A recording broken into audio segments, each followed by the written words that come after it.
Good afternoon, all. We are gathered here to observe International Day of Innocent Children Victims of Aggression, an annual event conducted on June 4th to remember the child victims of war and other mental and physical abuse, a hitherto unsolved problem. This day is observed to make people around the world understand the depth of the issue and gather together to think upon a solution for the same. So, without further ado, we can start our session. Let us start by defining aggression and victim, the keywords of the nomenclature of the event. Aggression is the act of violence, and victim is the person affected. Aggression is the feelings of anger and the resulting action, whereas the victim is the person who is affected. So, we can start off by looking into the history behind its observation, or the how this day came into being. It was established on August 19, 1982, to acknowledge the pain suffered by children throughout the world. The day came up on the context of the Lebanon War, that is the war between Israel and Palestine. We all know that such a situation exists at present as well in 2021. So this year cannot pass without the observation of this day. Based on the resolution to observe this day, the United Nations adopted the Convention on the Right of the Child, a historic international treaty that has helped transform the children's life around the world. The United Nations 2030 Agenda for Sustainable Development provides a universal master plan to secure a better future for children.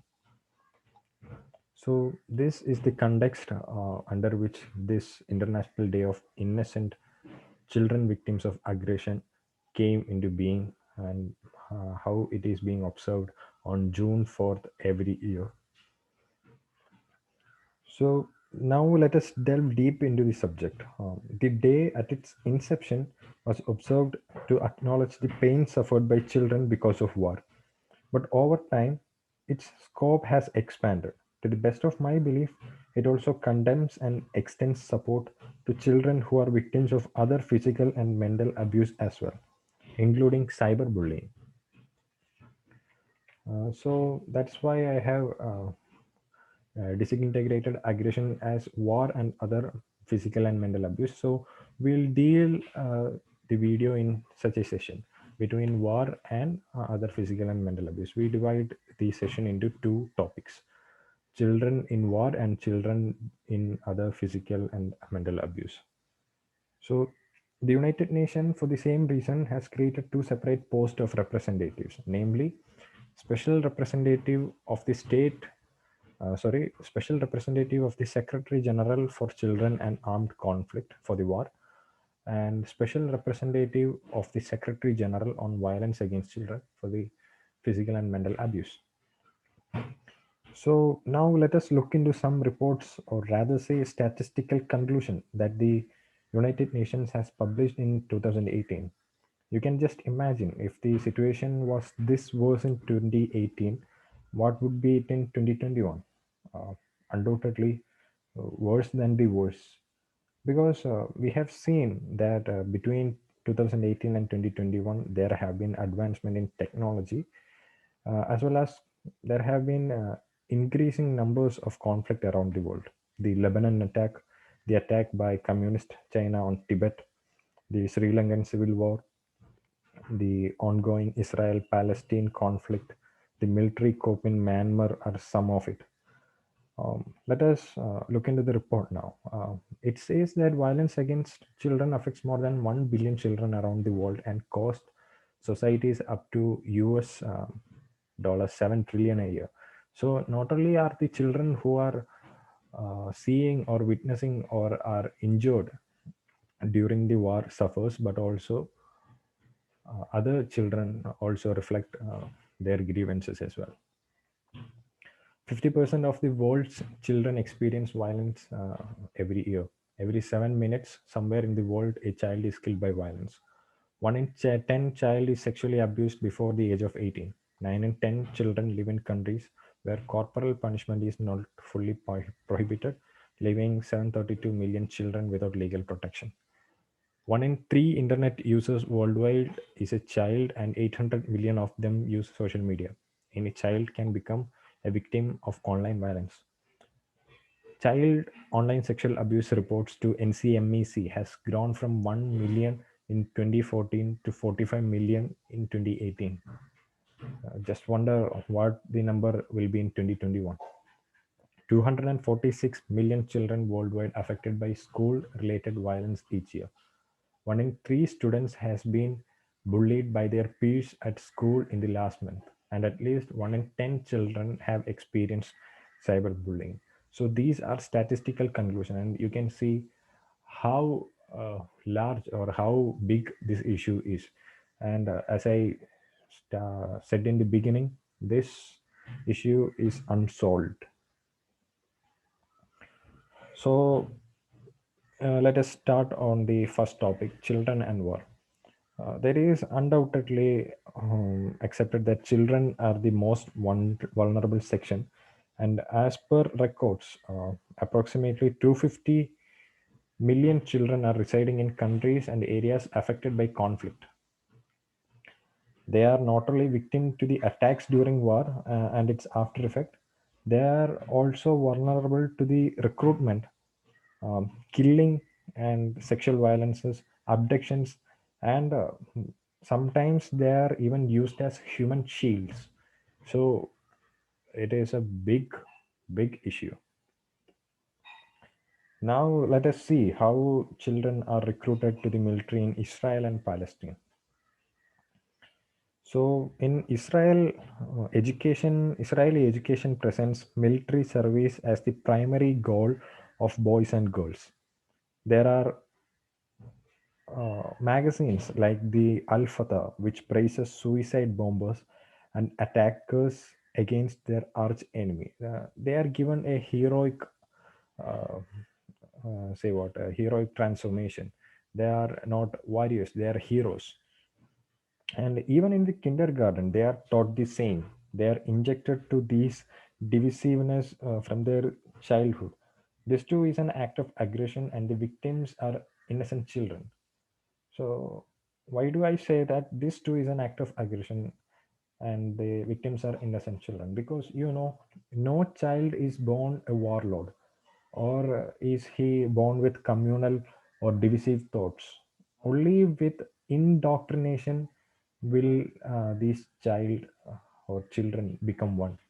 So, this indoctrination itself is an act of aggression, and its victims are innocent children. So this thing also needs to be addressed.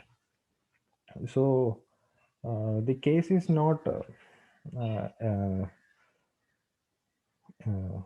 restricted to Israel and Palestine. In Sri Lanka, the LTT recruits thousands of children by creating orphanages. You can just imagine by how they are taking children who are orphaned by tsunami, and then they are indoctrinated, and then they are converted to militants. So how the recruitment process is, how inhumane their activities are. So children are manipulated as well, and children are manipulated to gain upper hand in war. So this usually occurs by converting them into transport of weaponry. They are asked to throw rocks and grenade at their enemy. They are used also as messengers, fighters, and suicide bombers. Um, Even there is a training program to prepare high school students as military subjects that goes by the name of Gatna. So in Israel, Gatna focus on instilling patriotic values in Israeli youth and encouraging immigration of youth to Israel. So Myanmar is no different in recruitment of children. I believe that you are well aware of the military coup there. No news is coming out of Myanmar, so we are not aware of what the issue is.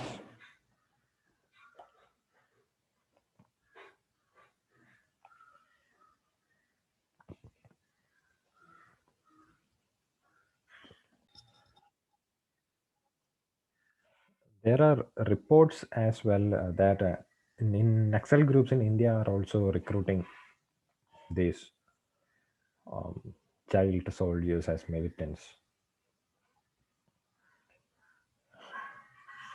So let us now discuss why children are recruited. This is because they can be used as proliferators of light automatic weapon. They are large in numbers, so I mean the population is huge, so they are military resources. They do not have any monetary objectives. They are susceptible to other influences like religion, honor, prestige, revenge, etc. More importantly, they are obedient than adults.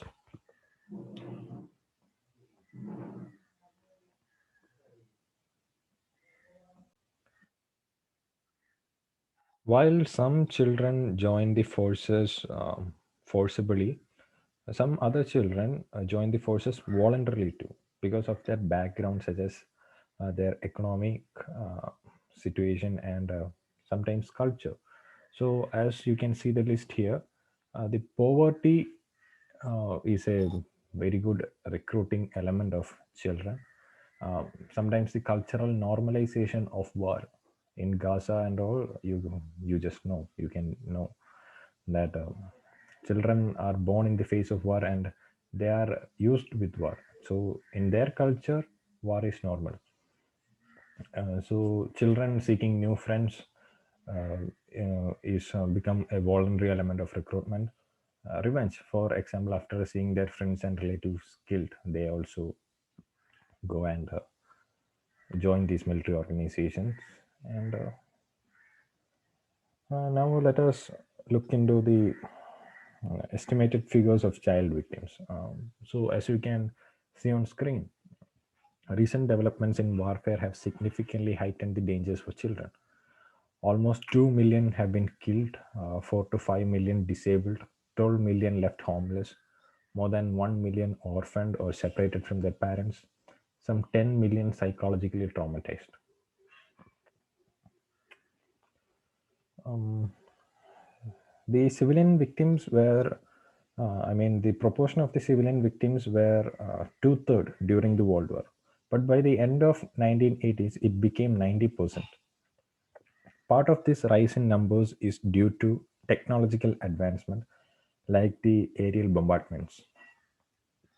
And now the war is not only between states, now there is also war between military and residents. I mean, military and civilians. There is war between two ethnic groups. That is, there is civil war between two contending groups of armed civilians. So, along with technological advancements, this change in the nature of conflict has also resulted in this increase of proportion of the civilian victims. It has increased to 90% in 1980s.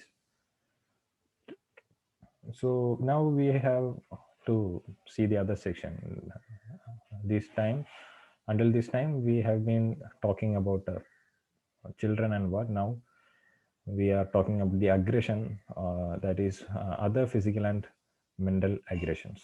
So this is taken from World Health Organization site. So it lists maltreatment, bullying, youth violence, domestic violence, sexual violence, emotional or psychological violence as the kinds of uh, domestic and physical and mental aggressions.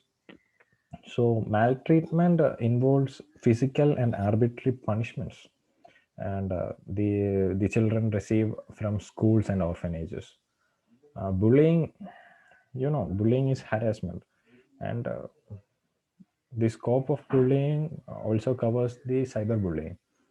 So cyberbullying is a largely addressed social issue, and but we have not been able to find a apt solution to it. Youth violence is the violence that is concentrated between the ages 10 to 29. So this is mostly due to their ages. And domestic violence, sexual violence, emotional or psychological violence All these are familiar terms to you. These needs no introduction to you. So you can see these all come under the listings of aggression. And under all these circumstances, the victim is an innocent child. So this problem needs to be addressed as soon as possible. So what are the impacts of these violences? So violence against children has lifelong impacts on health and well-being of children. Not only on the health and well-being of the children, but it also affects families, sometimes communities, and at large nations. So if we have to say the impact of violence, it can range from small injuries to containing human development. There are large health risks and can even submit the child towards death. So you can just understand the nature of this social issue and how it impacts. So let us, why not take a pledge to do something about it. And these physical aggressions and the sexual aggressions might lead to unintended pregnancies, other sexually transmitted diseases, and this can impact opportunities of the future generations as well. So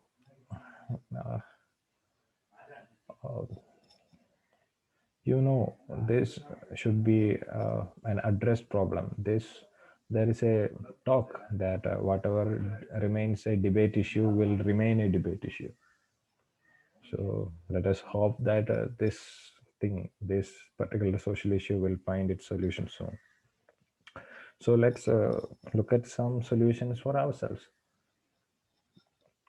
So peace projects in Israel and Palestine, organizations like the Seeds of Peace, Children of Peace, Middle East Education through Technology, known as MEET, Hand in Hand, Mifalot, are all pacifist organizations. They try to bring peace in their land.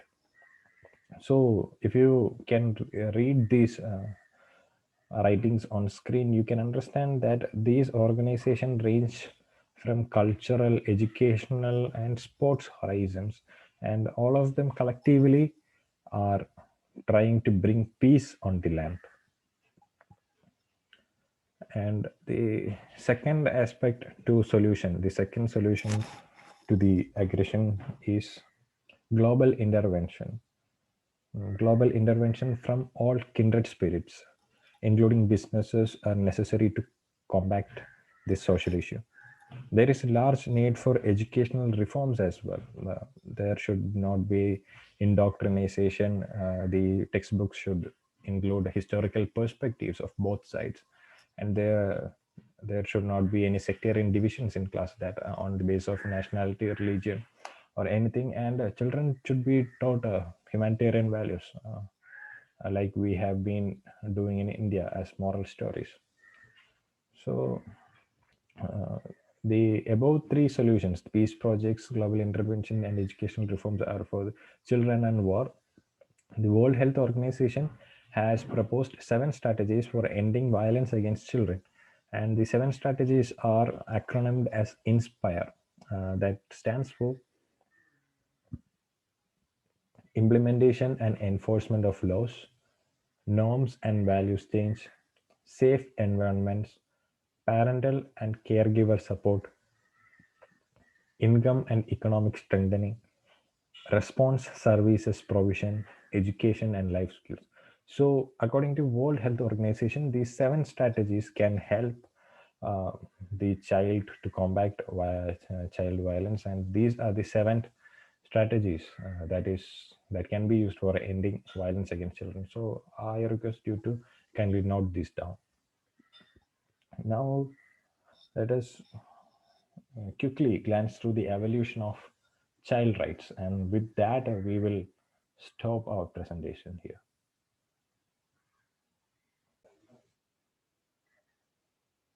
You can see that in 1924, the League of Nations adopts the Geneva Declaration on the right of the child.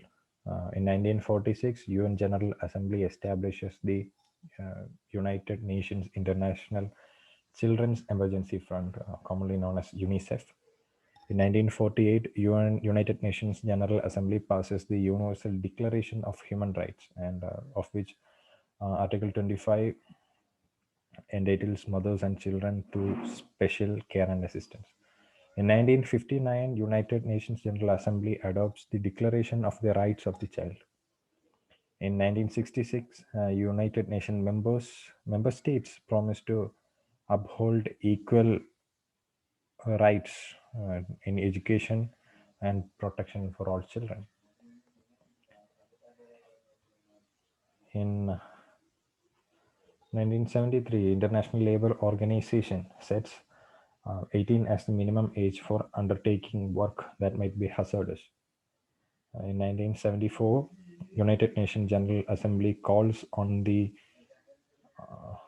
vulnerability uh, of women and children in emergency and conflict situations, and uh, it provides a resolution that it should be women and children should be protected even at the time of war. In 1978, the Commission on Human Rights puts forth a draft of a convention on the rights of child. In 1979, to mark the 20-year anniversary of the 1959 Declaration of the Rights of Child, the United Nations General Assembly declares 1979 as the International Year of Child. In 1985, the United Nations structure in 1985, the United Nations Standard Minimum Rules for the Administration of Juvenile Justice detail the principles of a justice system that promotes the best interests of child. In 1989, the Convention on the Rights of Child is adopted by the United Nations. In 1990, the World Summit for Children is held in New York. 1995, Child Rights International is formed. In 1999, the International Labour Organization adopts the worst forms of child labor convention and calling it for its immediate prohibition. So you can see that in 2000 as well, 2000, 2002, 2006, 2010, 2011, 2015, there have been some developments at this place as well. So let me conclude after saying one thing and one thing alone. The United Nations Secretary General said in 2021, Antonio Guterres said in 2021, that if there is a hell on earth, it is the lives of children in Gaza today. So let us strive together to stop the Israel-Palestine conflict.